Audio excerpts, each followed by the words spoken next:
Bonjour à tous.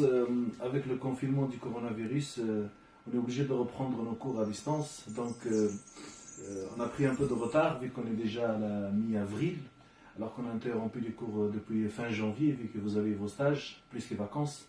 On reprend avec un peu de retard, mais il faut bien reprendre. Donc on va commencer, comme je vous l'ai mis sur Pronote, avec le chapitre de la Révolution française. Et je voulais juste faire une petite parenthèse sur la mondialisation. C'est un chapitre qu'on a vu en début d'année avec vous. Vous vous rappelez, la mondialisation, c'était la suppression des frontières en matière économique, politique, sociale, surtout économique et sociale. C'était la suppression de frontières et que le monde devient un village. Et bien avec le coronavirus, c'est l'exemple type de la mondialisation. Vous avez une maladie qui a commencé à se propager en Chine, dans une région de Chine, au mois de décembre dernier, décembre-janvier. Vous avez que cette maladie qui se propage sur tout le globe maintenant. C'est parce que le monde n'a plus de frontières, le monde n'a plus de barrières économiques, sociales, les gens ils peuvent se déplacer, la marchandise se déplace sans frontières. Et donc vous avez une maladie qui a commencé en Chine et qui se propage sur tout le globe. Ça c'est l'exemple type de la mondialisation. Voilà. Donc ça c'est juste une parenthèse.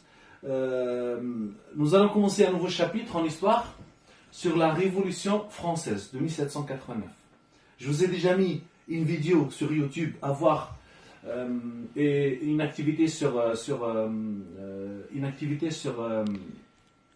l'abolition des privilèges. Mais je voulais revenir sur, avant tout, nous allons faire 3 cours par semaine, des petits cours, les lundis, les mercredis et les vendredis, systématiquement tous les lundis, mercredis et vendredis. Je vous mettrai une petite vidéo explicative, plus des activités à faire, pour qu'on puisse rattraper notre retard et puisse avancer. Et on espère que la reprise des cours intervienne rapidement, voire début mai. Le concept de révolution. Une révolution est une rupture avec un ancien concept et le début d'un nouveau, que ce soit en matière politique, économique, sociale. L'exemple de la révolution industrielle, c'est une rupture avec un ancien système économique et mise en place d'un nouveau système. La Révolution française, tout comme la Révolution russe, les révolutions du printemps arabe, la Révolution iranienne et plein d'autres exemples de révolution, c'est une rupture avec un ancien système politique, économique, social et mise en place d'un nouveau système. En ce qui concerne la Révolution française, le concept de la révolution, nous, le contexte de la révolution. Aujourd'hui, on va travailler juste le contexte. En 1789, on est en fin d'Ancien Régime. L'Ancien Régime, vous vous rappelez, la France était une société de classes.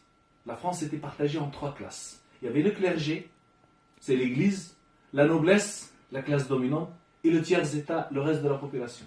Le tiers-état représentait plus de 90% de la population. Le contexte de la Révolution française, c'est un contexte principalement politique à la base, et économique. En 1776, la guerre d'indépendance américaine, la France a dépensé beaucoup d'argent dans le contexte de la Révolution américaine pour aider certains groupes en Amérique.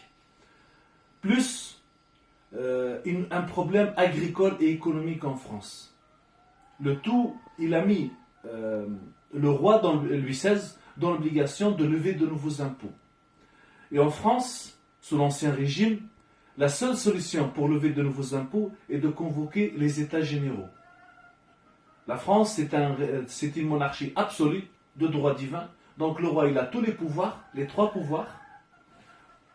Dans tout pays, il y a 3 pouvoirs. Pouvoir législatif, faire les lois. Pouvoir exécutif, exécuter les lois. Et pouvoir judiciaire, ce sont les tribunaux, la justice, qui veillent au bon fonctionnement des lois. Le roi avait les 3 pouvoirs, sous l'Ancien Régime.